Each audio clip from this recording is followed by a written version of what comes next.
Xin chào các bạn, có một thực tế là khi mà chúng ta càng lớn tuổi thì hệ tiêu hóa và hệ trao đổi chất sẽ ngày một suy giảm. Thức ăn mà chúng ta đưa vào thì sẽ không được tiêu hóa và chuyển hóa toàn bộ thành năng lượng và những dưỡng chất đi nuôi cơ thể. Những cái phần thức ăn còn thừa lại sẽ tạo thành mỡ thừa và gây tăng cân. Ở độ tuổi 20 thì mình nghĩ là dù chúng ta ăn rất là nhiều và không tập thể dục thể thao nhưng mà cân nặng vẫn ở mức tương đối ok. Nhưng mà đến khi mà trước 30 tuổi và sau 30 tuổi ấy, nếu mà mình vẫn giữ nguyên cái thói quen ăn uống này thì mình đảm bảo 100% là các bạn sẽ tăng cân.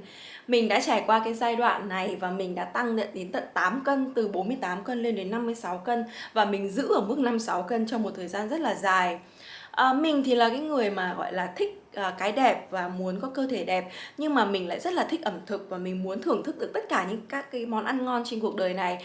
Nên là mình đã xác định cuộc đời của mình sẽ không phải chỉ có 1, 2 lần giảm cân và nó sẽ đẹp mãi mãi, mà mình sẽ phải liên tục, có một cái vòng tròn là giảm cân này, giữ cân này, sau đó ăn xả, sau đó lại phải giảm cân và giữ cân. Thì mình xác định là khoảng tầm tăng từ 1 đến 3 cân là mình bắt đầu phải báo động để mình phải giảm cân rồi, bởi vì nếu mà tăng hơn nữa thì rất là khó giảm. Và theo khoa học ấy thì 1 tuần các bạn giảm từ 0,5 đến 1 cân thì sẽ là healthy và tốt cho sức khỏe. Thời gian trước kia, khi cách đây 2 năm, khi mà mình giảm từ 5-6 cân xuống 50 cân ấy thì mình đã mất trong khoảng thời gian khoảng 3 tháng, tức là cũng theo tiêu chuẩn tương đối tốt. Và quan trọng nhất là đến bây giờ mình vẫn giữ được số cân nặng này là đã gần 2 năm rồi, mặc dù mình đi du lịch và ăn uống rất là nhiều. Vậy làm sao để giảm cân hiệu quả và giữ được số cân nặng đó trong một thời gian dài? Hãy theo dõi hết video ngày hôm nay.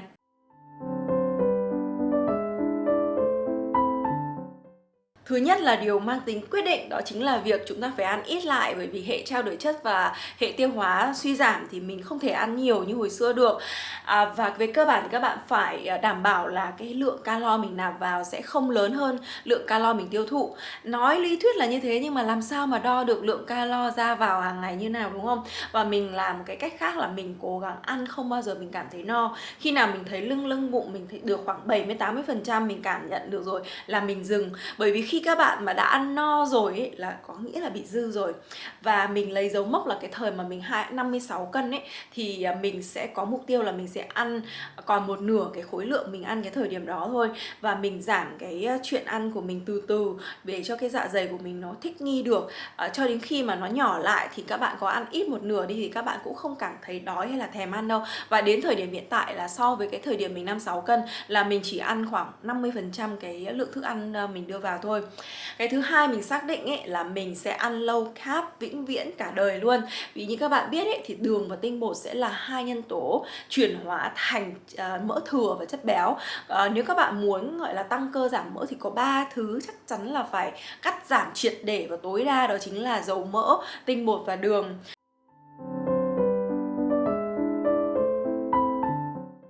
Dinh dưỡng có vai trò quyết định đến vóc dáng, nên là ngoài việc ăn low carb thì mình còn điều chỉnh lại các cái tỷ lệ của các cái nhóm thức ăn khác, ví dụ như là đạm, chất xơ và trái cây. Càng ngày thì mình sẽ có xu hướng là ăn càng nhiều chất xơ và trái cây nhiều hơn. Đạm thì mình cũng bắt đầu chuyển từ ăn nhiều thịt sang ăn nhiều hải sản, ăn nhiều cá hơn, và có xu hướng là mình sẽ thích ăn những cái con mà nó không có chân hoặc là ít chân hơn là những con có nhiều chân. Các bạn nhớ là những con càng nhiều chân thì sẽ càng có hại. Ví dụ như là hải sản, cá thì là nó không có chân thì là nó tốt hơn. Ăn tôm có rất là nhiều chân, mặc dù là hải sản nhưng nó nhiều chân thì nó cũng có rất nhiều cholesterol. Còn thịt chẳng hạn thì thịt gà thì nó có 2 chân thôi, còn thịt heo, thịt bò thì nó có 4 chân thì nó sẽ không tốt bằng thịt gà. Nhưng nói đến thịt gà thì mọi người hay eat clean thì hay ăn ức gà, đúng không? Mình thì mình đầu hàng luôn, mình không thể ăn được ức gà. Mình lúc nào cũng phải ăn cái phần thịt đùi và có một chút da. Và mình thấy là điều này nó không ảnh hưởng nhiều đâu, các bạn không phải tuyệt đối ăn ức gà. Mình là người luôn luôn ăn đùi và ăn da, và mình thấy là mình vẫn giữ được cân tốt. Và mặc dù là cơ thể của mình sẽ không hoàn toàn không mỡ là zero, nó sẽ có một chút mỡ nhưng mà ở mức chấp nhận được, và người mình kiểu có da có thịt ấy thì thành da lại đẹp hơn. Nữa là trong cái da gà ấy chẳng hạn mình ăn ấy thì mình thấy là nó có rất là nhiều collagen thì lại tốt cho da rẻ của mình nữa. Về đường thì các bạn cũng hay quên mất là trong trái cây có rất là nhiều đường, nên các bạn cắt đường thì các bạn cũng phải cắt những cái trái cây ngọt đi. Mình đã chuyển sang ăn những trái cây nhạt và những cái trái cây mà gọi là có vị chua nhiều hơn. Nếu mà ngày nào mà ăn trái cây ngọt thì mình ăn cái lượng tối đa là bằng khoảng một quả cam hoặc là một quả xoài nhỏ nhỏ thôi. Bởi vì nếu ăn nhiều trái cây có đường thì cũng sẽ chuyển hóa thành mỡ thừa thôi. Hồi xưa mà mình 56 cân ấy, là mình có thói quen uống vào buổi sáng 3 quả cam, mình ép ra thành một cốc nước cam. Thì khi mà dạ dày mình trống thì toàn bộ cái lượng đường ở trong cam nó hấp thụ vào mình. Đấy là lý do tại sao mình béo bền vững trong một thời gian rất là dài, là từ nước cam mà ra đấy, mọi người nhớ nhé.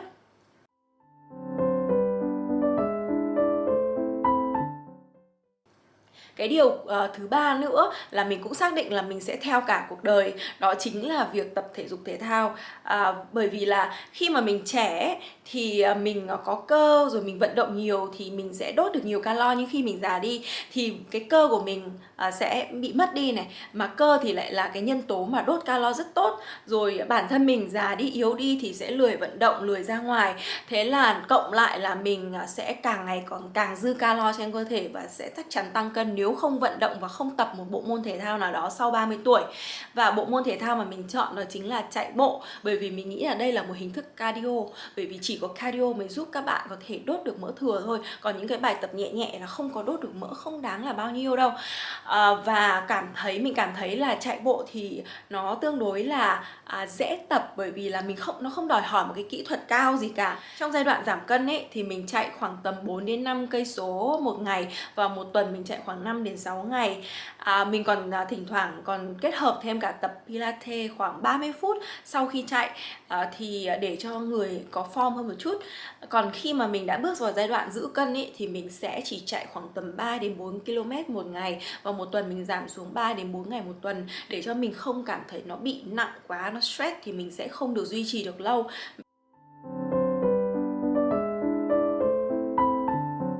Trong quá trình giảm cân thì mình còn áp dụng thêm một phương pháp nữa là nhịn ăn gián đoạn IF, tức là chỉ ăn 8 tiếng một ngày. Nếu mà bữa ăn đầu tiên của mình bắt đầu vào lúc 11 giờ trưa thì bữa ăn cuối cùng sẽ kết thúc vào lúc 7 giờ tối. Trong khoảng thời gian từ 7 giờ tối cho đến 11 giờ trưa hôm sau ấy thì mình sẽ không ăn một cái gì cả. Cơ thể của mình bị bỏ đói nhưng mà nó vẫn đòi hỏi có năng lượng, nên là nó sẽ lấy những cái mỡ thừa trong cơ thể ra để chuyển hóa thành năng lượng để mình hoạt động ấy. Thì cái cách này được các nhà khoa học chứng minh là rất là healthy cho cơ thể, và một phần là giúp detox cơ thể, bởi vì là những cái tế bào xấu rồi những cái gốc tự do trong cơ thể lúc mà mình đói thì nó sẽ bị tiêu diệt dần, và dần dần thì mình sẽ tránh được rất là nhiều bệnh tật nhờ cái phương pháp nhịn ăn gián đoạn này. Tuy nhiên thì mình nghĩ là chúng ta không nên lạm dụng quá. Mình thì thường mình chỉ áp dụng trong khoảng tầm từ 2 tuần đến 1 tháng là mình sẽ quay trở lại với việc ăn uống bình thường 3 bữa. Bởi vì là mình nghĩ là cái gì nó cũng sẽ có hai mặt nếu các bạn lạm dụng nó quá. Nên các bạn hãy lưu ý điều này và nghiên cứu kỹ trước khi bắt đầu, còn tùy thuộc vào thể trạng của các bạn nữa, chứ không phải tất cả mọi người đều giống nhau.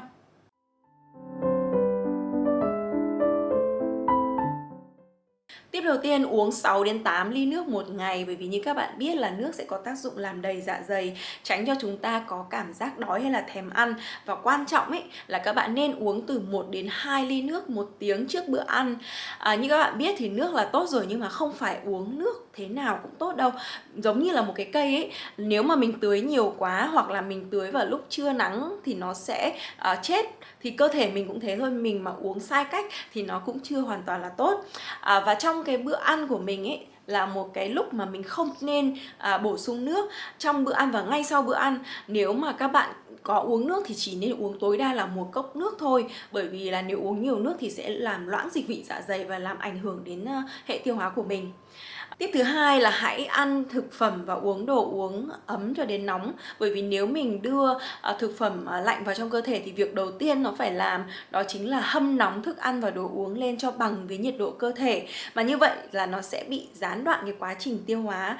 Và nhiều khi mà cơ thể mình già rồi nó sẽ bị lười đi, thì nó hâm nóng xong thức ăn là thôi nó bỏ đấy, nó không tiêu hóa được nhiều nữa. Thế nên là càng lớn tuổi thì các bạn càng nên ăn đồ ấm và nóng. Trừ có salad thì mình ăn được nguội, bởi vì là salad là một cái chất mà rất là dễ tiêu hóa trong dạ dày. Tip thứ ba, hãy ăn sữa chua không đường hàng ngày, bởi vì là sữa chua không đường cung cấp một cái số lượng lợi khuẩn tiêu hóa rất là tốt cho đường ruột. Mình cảm giác là chưa bao giờ cái sức khỏe đường ruột nó được quan tâm như bây giờ. Bởi vì khi mà đường ruột tốt thì mình không những hấp thụ được thức ăn tốt mà mình còn đào thải được tất cả những cái chất độc ở trong thức ăn ra và phòng tránh được bệnh tật, và đương nhiên là giảm cân rồi. Nhưng mà nếu các bạn cảm thấy rất là khó ăn sữa chua không đường thì các bạn cũng có thể uống những cái viên lợi khuẩn tiêu hóa, mà ở trong những cái viên đấy nó sẽ có những cái con vi khuẩn sống luôn, thì mình ăn vào thì nó cũng tốt cho đường ruột, tương đương với cả thậm chí là tốt hơn cả sữa chua, vì nó có số lượng lợi khuẩn nhiều hơn sữa chua.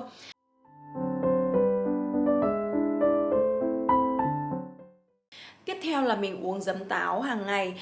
Trước mỗi bữa ăn tầm 15 phút thì mình pha một thìa giấm táo, thìa lớn ấy, với một ít nước, và mình uống khoảng 15 phút trước bữa ăn trưa và bữa ăn tối.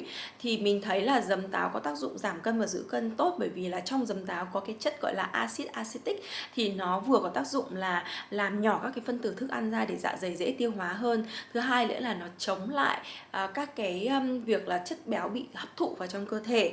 Nhưng mà các bạn có một lưu ý nhỏ là giấm táo nó không tốt cho men răng, nên là khi các bạn uống, các bạn tránh nó chạm vào răng, hoặc là dùng ống hút để đưa nó thẳng vào họng luôn, chứ không nên để cho nó đi vào răng của mình. Đấy là một lưu ý thôi. Các bạn nên bổ sung các loại củ quả có màu đỏ đậm đến màu tím hoặc là tím đậm thì càng tốt, bởi vì trong những củ quả màu tím đậm ấy nó có một cái chất gọi là anthocyanin, thì cái chất này sẽ cực kỳ tốt cho hệ trao đổi chất và chuyển hóa thức ăn thành năng lượng cũng như là các dưỡng chất đi nuôi cơ thể, nên là mình sẽ không bị cái tình trạng là thức ăn thừa và chuyển hóa thành mỡ thừa, nên là nó rất là tốt cho việc giảm cân cũng như là giữ cân. Điều cuối cùng là các bạn phải đảm bảo là cái thời gian mà mình kết thúc bữa ăn cuối cùng đến khi mà mình đi ngủ là phải khoảng từ 3 đến 4 giờ đồng hồ. Nếu mà các bạn buổi tối mà cảm thấy không quá đói thì mình không khuyến khích là các bạn ăn cả một cái bữa dinner toàn phần, mà các bạn có thể chỉ ăn một chút trái cây, một chút rau, ăn nhẹ nhẹ thôi, để cho nó gọi là chống đói cho lúc mình đi ngủ, chứ không nên ăn quá nhiều vào buổi tối. Và sau khi ăn ấy thì các bạn nên đứng hoặc là đi lại khoảng tầm 15 phút rồi hẵng ngồi hoặc là nằm, bởi vì nếu mà các bạn ngồi hoặc nằm ngay thì sẽ gây ra tình trạng béo bụng. Và có một điều cũng quan trọng là các bạn phải luôn luôn linh hoạt trong cách điều chỉnh các cái lượng thức ăn của các bữa ăn. Ví dụ như một bữa các bạn đã ăn gọi là quá no hoặc là nhiều hơn bình thường một chút rồi, thì 2 bữa còn lại các bạn phải giảm đi, để đảm bảo là cái lượng calo một ngày nó không bị vượt quá cái ngưỡng tiêu chuẩn mà mình đề ra. Giảm cân healthy không sử dụng các biện pháp hỗ trợ như dùng thuốc giảm cân thì chắc chắn là sẽ không mang lại kết quả quá nhanh, nhưng mà đổi lại các bạn sẽ có một sức khỏe cực kỳ tốt và có lối sống ngày một healthy hơn, và đặc biệt là sẽ giữ được cân nặng như mong muốn trong một thời gian dài. Cuối cùng là các bạn hãy yêu thời trang và đam mê việc mặc đẹp, bởi vì đây sẽ là động lực cực kỳ lớn để giúp các bạn vượt qua mọi thử thách để có thể đạt được cái cân nặng mà các bạn mong muốn. Còn bây giờ cảm ơn các bạn đã theo dõi hết video. Xin chào và hẹn gặp lại trong những video tiếp theo. Bye bye!